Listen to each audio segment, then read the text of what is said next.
if you're a true Republican, or think you are, and you trust your wife, and you're in the villages, you're having a big delusion. And that's not a joke, that's real. Vote for Trump. When you travel on I-4 from Tampa to Orlando, that's an easterly direction. And what have you just passed? Somewhere in between. It's called the villages.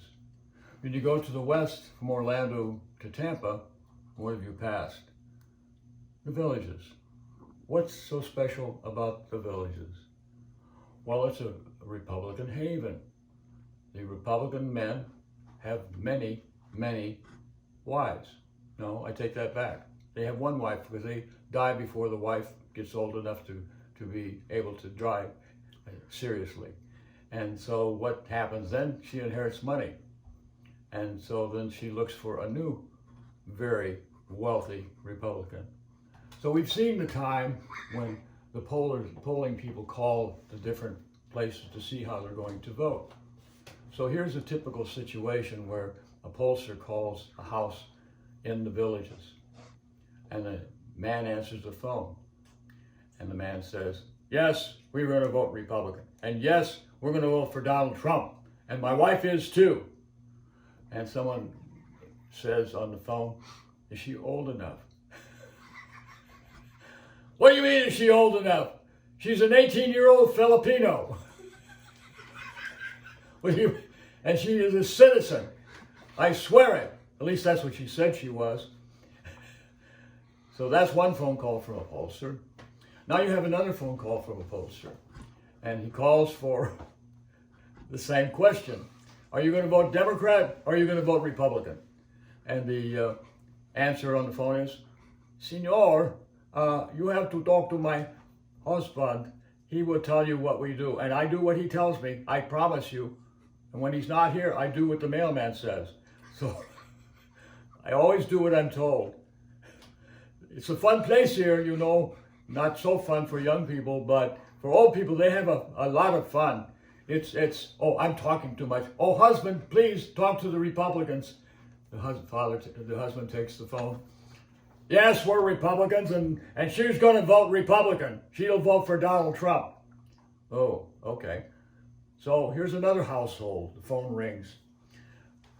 The man answers the phone. Yes, we're Republicans, and we vote Republican. My wife does too. I know what she does, and she does what she's told. And so, did you hear that? He slams down the phone, and it's an ordinary standard phone. It's not a cell phone. So he walks off. I'm going to play golf. The phone's still off the hook. The wife picks up the phone. He thinks I vote Republican. Guess what? He's wrong. And that is how it goes.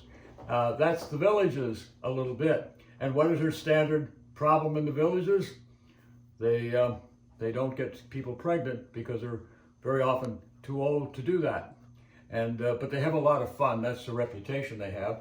Children are unwelcome, but if there's an unusual pregnancy, it's like a virgin birth. I suppose there are those.